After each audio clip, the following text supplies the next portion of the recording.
അപ്പോൾ ഇന്ന് രാവിലെ തന്നെ ഒരു കല്യാണത്തിന് പോവാം എൻ്റെ കൂട്ടുകാരൻ്റെ. നേരെ ഒന്ന് വണ്ടിയും പാർക്ക് ചെയ്ത് ബസ്സിൽ കയറി. കുറച്ചു നേരം കഴിഞ്ഞപ്പോൾ ബസ് കൊടുത്തു. കല്യാണം നടക്കുന്ന ഒരു 19 കിലോമീറ്റർ അപ്പുറമാണ് വെഞ്ഞാറമൂട്. കുറച്ചു നേരം പാട്ടൊക്കെ കേട്ടിരുന്നപ്പോൾ തന്നെ ഓഡിറ്റോറിയം എത്തി. വണ്ടിയിൽ നിന്നിറങ്ങി ഞാനും പാറും കുറച്ചു നേരം അവിടെയൊക്കെ നിന്നൊന്ന് കറങ്ങി. അതിനുശേഷം കുറച്ചു നേരം കഴിഞ്ഞപ്പം ചെറുക്കനെ സ്വീകരിക്കാൻ പെണ്ണിൻ്റെ ആൾക്കാരെത്തി. ഇവിടുന്ന് അങ്ങോട്ട് പിന്നെ ഭയങ്കര തിരക്കായിരുന്നു. ക്യാമറമാനും ആൾക്കാരും ബഹളവും എല്ലാം. അത് കഴിഞ്ഞപ്പോൾ ഭയങ്കര ദാഹം. പോയൊരു വെൽക്കം ഡ്രിങ്ക് കുടിച്ചു. അത് കഴിഞ്ഞ് ഉള്ളിൽ കയറിയപ്പം എല്ലായിടത്തും ആൾക്കാർ. ആദ്യം ഞാൻ വിചാരിച്ചു ഇവനെന്താ ഇങ്ങനെ ഇരിക്കുന്നതെന്ന്. കുറച്ചു നേരം കഴിഞ്ഞാൽ മനസ്സിലായി പെണ്ണിനെ സ്വീകരിക്കാൻ നിൽക്കുന്നതാണ്. മേളിൽ ഇരിക്കാൻ സ്ഥലമില്ലാത്തതുകൊണ്ട് ആദ്യം പോയി സദ്യയുടെ മുന്നിൽ ഇരിക്കാമെന്ന് വിചാരിച്ചു. വേറെ എന്തൊക്കെ ഫുഡുണ്ടെന്ന് പറഞ്ഞാലും നമ്മൾ മലയാളികൾക്ക് സദ്യ എന്ന് പറഞ്ഞാൽ വേറൊരു വികാരമാണ്.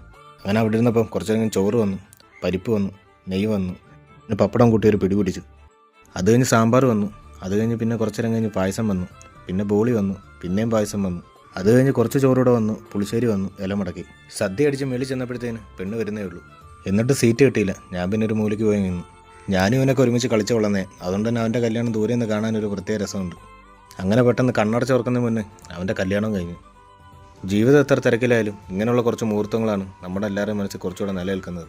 കല്യാണം കഴിഞ്ഞപ്പോൾ തന്നെ അടുത്തുള്ള പന്തിക്കായിട്ടുള്ള ആൾക്കാർ പോയി തുടങ്ങി. അത് കഴിഞ്ഞ് ഫോട്ടോഗ്രാഫേഴ്സിൻ്റെയും ബന്ധുക്കടയും തിരക്കോട് തിരക്ക്. ഞങ്ങൾ പിന്നെ പുറത്തിറങ്ങി കുറച്ചു നേരം എല്ലാവരോടും കാര്യം പറഞ്ഞുകൊണ്ട് നിന്നു. ഒരു കല്യാണത്തിന് പോയാൽ കുറേ നാൾ കാണാതിരുന്നവരെ അന്ന് നമുക്ക് അവിടെ കാണാൻ വേണ്ടി പറ്റും. അത് കഴിഞ്ഞ് അകത്ത് കയറിപ്പോയി അവനെയും കണ്ട് യാത്രയും പറഞ്ഞിട്ട് ഞങ്ങളെല്ലാവരും വന്ന് തിരിച്ച് ബസ്സിൽ വന്ന് കയറി. സദ്യയും കഴിച്ച് കല്യാണം കഴിഞ്ഞ് കഴിഞ്ഞാൽ പിന്നെ എങ്ങനെയെങ്കിലും വീട്ടിൽ ചെന്നാൽ മതി, അത്രയ്ക്ക് ക്ഷീണമായിരിക്കും. അങ്ങനെ ബസ്സിൽ കയറി ഫ്രണ്ടിൽ സ്ഥലമൊക്കെ പിടിച്ച് ഒരു പാട്ടൊക്കെ ഇട്ടിട്ട് തിരിച്ച് വീട്ടിലോട്ട്. കല്യാണം കഴിഞ്ഞ് ഓരോരുത്തർ ഓരോ വഴിക്ക് പിരിഞ്ഞു, കൂടെ ഞാനും. അപ്പോൾ മറ്റൊരു വീഡിയോ കാണാം. അപ്പോൾ പോയിട്ട് വരാം.